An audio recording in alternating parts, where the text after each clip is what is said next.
এই বাংলাদেশ থেকে সনাতনী সংখ্যালঘু জনগোষ্ঠীকে উচ্ছেদ করার প্রচেষ্টা চালাচ্ছে। আমরা এই ভূমির ভূমিপুত্র, কোন অবস্থায় এই স্থান থেকে আমাদেরকে ছুড়ে ফেলা যাবে না। আমরা মুঘল নই, আমরা ওলন্দাজ নই, আমরা ফরাসি নই, আমরা ব্রিটিশ নই, আমরা উড়ে আসিনি। আমরা এই বঙ্গ, যিনি প্রহ্লাদ মহারাজের পৌত্র, যিনি বলি মহারাজের পুত্র, সেই বঙ্গ মহারাজ বঙ্গের নামানুসারে যেই বঙ্গভূমি, আমরা তার উত্তরাধিকার। আমাদের এখানে প্রথম অধিকার রয়েছে। আমাদের অধিকারকে অস্বীকার করার কোন প্রচেষ্টা সনাতনীরা আর মেনে নেবে না।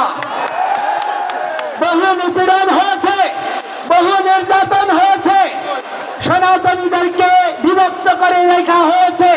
হয় আওয়ামী লীগ, নয় বিএনপি, নয় জাতীয় পার্টি, বিভিন্ন দলীয় তকমায় বিভক্ত করে রাখা হয়েছে। আজকে সেই সমস্ত দালালদেরকে আমরা সাবধান করে দিতে চাই। ঐক্যের সুবাতাস বয়ে বেড়াচ্ছে। এখানে কেউ বিভক্ত করতে চাইলে সে যেই হোক, তাকে আমরা ছুঁড়ে ফেলবো। বিভক্তকারীকে আর স্থান দেব না। আপনারা স্থান দেবেন? কোন অবস্থায় আমরা বিভক্ত হব না। ঐক্য পরিষদ, পূজা পরিষদ, জন্মাষ্টমী পরিষদ, বিদ্যার্থী, ইসকন, জাগো হিন্দু মহাজোট, যত সংগঠন রয়েছে সব সংগঠন একীভূত হয়ে আজকে সম্মিলিত সনাতনী জাগরণ জোট হয়েছে। এই ঐক্যকে প্রতিহত করা যাবে না। এই অবস্থা দেখে আজকে তারা ভীত হয়ে গিয়েছে। প্রতিটি জায়গায় জায়গায় সাবুটেজ তৈরি করা হচ্ছে, ঘটনা প্রবাহের জন্ম দেওয়া হচ্ছে। আজকে আপনার সৈয়দপুর, জলঢাকা, দিনাজপুর থেকে শুরু করে বিভিন্ন জায়গা থেকে আগত শত শত বাসকে পথে আটকে রাখা হয়েছে, হামলা করা হয়েছে। দু তিনজন আমাদের আহত ভাইকে কিছুক্ষণ আগে পুলিশ কমিশনারের নেতৃত্বে রংপুর মেডিকেলে নিয়ে যাওয়া হয়েছে। তাদের অবস্থা আশঙ্কাজনক। অপরাধ কি? সনাতনী ঐক্যে যোগ দেওয়া। এই অপরাধে আজকে আমাদেরকে দমিত করার প্রচেষ্টা হচ্ছে। কোন ধরনের হীন প্রচেষ্টাকে আপনারা যদি প্রশ্রয় দান করেন, এই বাংলাদেশ সিরিয়া হবে, এই বাংলাদেশ ইরাক হবে, এই বাংলাদেশ লেবানন হবে, উপনিবেশিক শক্তির লীলাভূমি হবে। এই দেশে কোন সরকার, কোন রাজনৈতিক দল স্থায়ী ক্ষমতা উপভোগ করতে পারবেন না। বিদেশি শক্তি এখন থেকেই তো বাংলাদেশের জায়গায় থাবা দেওয়ার জন্য প্রচেষ্টা করছে। আমরা বাঙালি, আমরা বাংলাদেশি, আমরা জীবিত থাকতে আমাদের জননী জন্মভূমিষ্ঠ স্বর্গাদপি গরীয়সী। আমাদের মা এবং জন্মভূমি একই সমান। আমাদের মা যেমন আমাদের পূজ্য, এই জন্মভূমি পূজ্য। আমাদের 1 ইঞ্চি ভূমিকে নিয়ে কাউকে আমরা ছিনিমিনি খেলতে দেব না।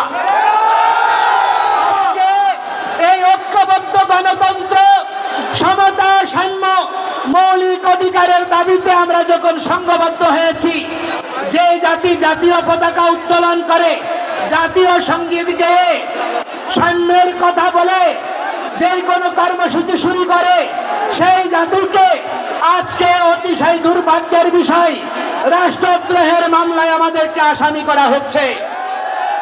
অথচ যারা এই জাতীয় পতাকায় চাঁদতারা লাগিয়েছে, জাতীয় পতাকা ছুঁড়ে ফেলেছে, জাতীয় পতাকা পদদলিত করেছে, জাতীয় পতাকা আর জাতীয় সঙ্গীত পরিবর্তন করতে চেয়েছে, এই সরকার প্রশাসন তাদের বিরুদ্ধে একটি পদক্ষেপ গ্রহণ করেনি।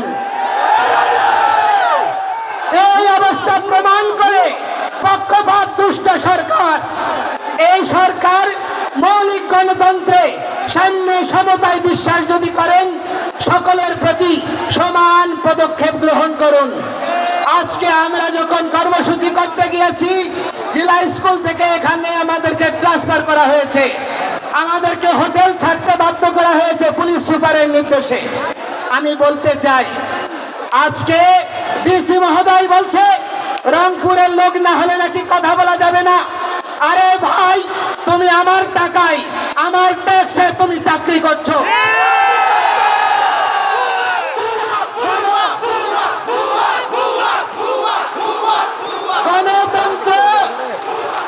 গণতন্ত্র আর সাম্যের এই বাংলাদেশে প্রজাতন্ত্রের কোন কর্মচারী প্রজাতন্ত্রের প্রতিটি নাগরিককে ন্যায্য সম্মান প্রদর্শন করবে, অথচ আজ পর্যন্ত সেই প্রচেষ্টাকারীদেরকে কখনো দণ্ড দেওয়া হয়নি, বরঞ্চ তাদেরকে পুরস্কৃত করা হয়েছে। এই অবস্থা আমরা মেনে নিতে পারি না। এই ডিউসিকে অবিলম্বে প্রত্যাহার করতে হবে।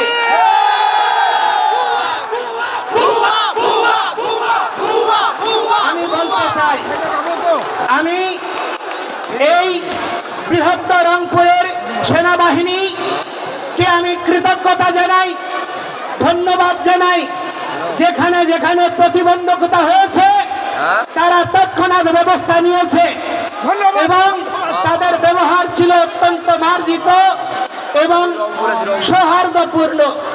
অথচ আমরা সেনাবাহিনীর কাছে দাবি করব, সেনাবাহিনী বা প্রশাসনের যে একটি ক্ষুদ্র অংশ চট্টগ্রামে হাজারীগালির ঘটনায় অনেক নিরীহ হিন্দুদেরকে নির্যাতন নিপীড়ন করেছে, বিচার বিভাগীয় তদন্তের দ্বারা তাদের শাস্তি নিশ্চিত করে, যারা প্রকৃত অপরাধী তাদেরকে চিহ্নিত করে সেই সমস্ত ব্যবস্থার স্থায়ী নিরসন করা।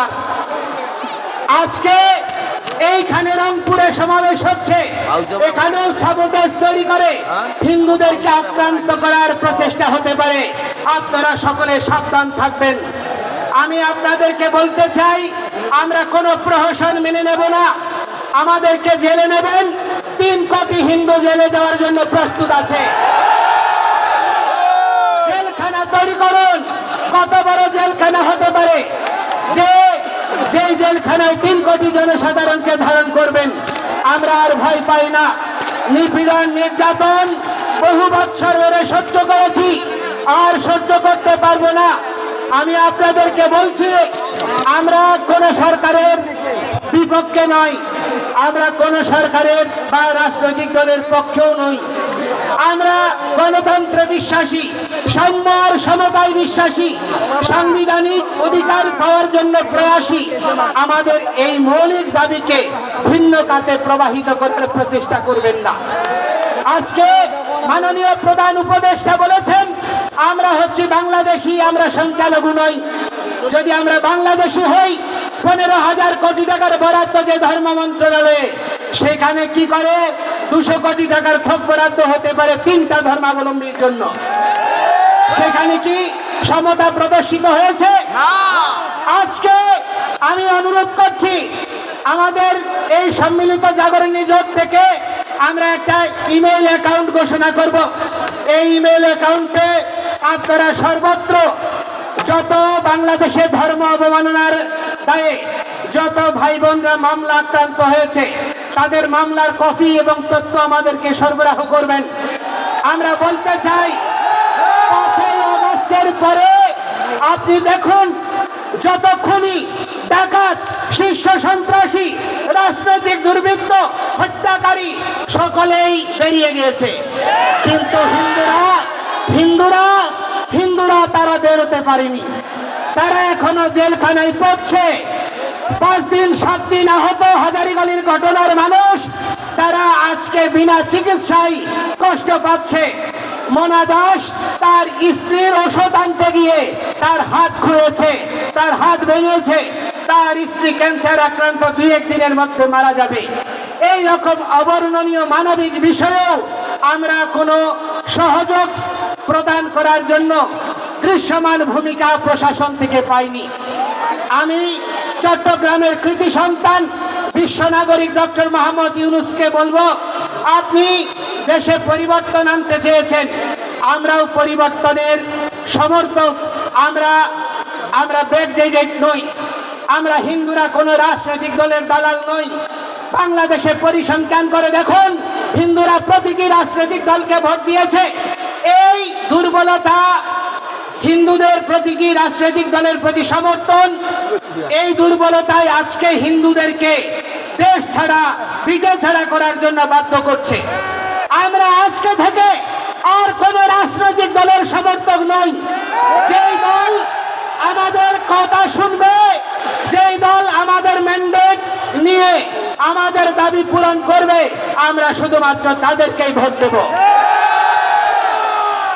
আমাদেরকে ছাড়া যদি এই যে সংবিধান সংস্কার কমিশন গঠন করা হয়েছে, সেখানে যদি আমাদের কমিশনগুলোতে সংখ্যালঘু প্রতিনিধি না দেওয়া হয়, আমাদের যে ধর্মীয় আইন, পারিবারিক আইন এবং দেশে সহাবস্থান, সাম্য, নিরপেক্ষতার ভিত্তিতে সংবিধানে যদি আমাদের অবস্থান সুনিশ্চিত না হয়, কোনো পরিবর্তন আমরা মেনে নেব না। এবং আমরা বলতে চাই, আমাদেরকে যুক্ত করুন, আমরা আপনাদের সহযোদ্ধা হব। আমরা রাষ্ট্র বিনির্মাণে সহযোগী হতে চাই, ক্ষমতা নিয়ে নয়। আমরা উপদেষ্টা হতে চাই না। এই সাধু সন্তরা রাজনীতি করে না। আমরা কখনো রাজনীতি এই গন্ধময়ী পথে বিচরণ করতে চাই না। রাজনীতি মানে হচ্ছে উত্তম নীতি, আদর্শিক নীতি, যা প্রজার জনকল্যাণের জন্য নিহিত। এই রকম মানসিকতা সম্পন্ন রাজনৈতিক দলগুলো রাজনীতিকে আমরা সমর্থন করতে চাই।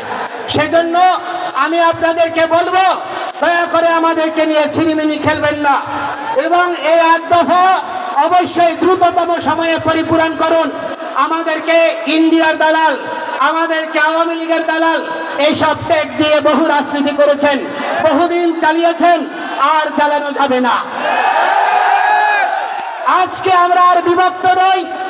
আজকে নারায়ে তাকবীর, আল্লাহু আকবার, এটি আল্লাহর পবিত্র নাম। এটি যদি জামায়াত ইসলামী নিলে দোষ না হয়, এটা সৌদি আরবের যদি স্লোগান না হয়। জয় শ্রীরাম আমার প্রভুর আরাধ্যের নাম। আমার আরাধ্যের নাম, আমার ভগবানের নাম, আমার প্রভুর নামকে কি করে তোমরা ভাই আরএসএস এর ট্যাগ দিচ্ছ, বিজেপির ট্যাগ দিচ্ছ? এটা কি ধর্ম অবমাননা নয়? আজকে আমি বলতে চাই, এই সীতাকুণ্ড বাংলাদেশের ঐতিহাসিক তীর্থভূমি, ভগবান শ্রীরামচন্দ্র সীতার সঙ্গে জড়িয়ে রয়েছে। এই বাংলার সঙ্গে অযোধ্যার রাজ্য জড়িয়ে ছিল। তাহলে রাম কি এই বাংলার নয়? তাহলে ভগবান শ্রীকৃষ্ণ তিনি এই দিনাজপুরে এসেছেন, পাণ্ডবদের সঙ্গে অজ্ঞাতবাসে বিরাট রাজ্যে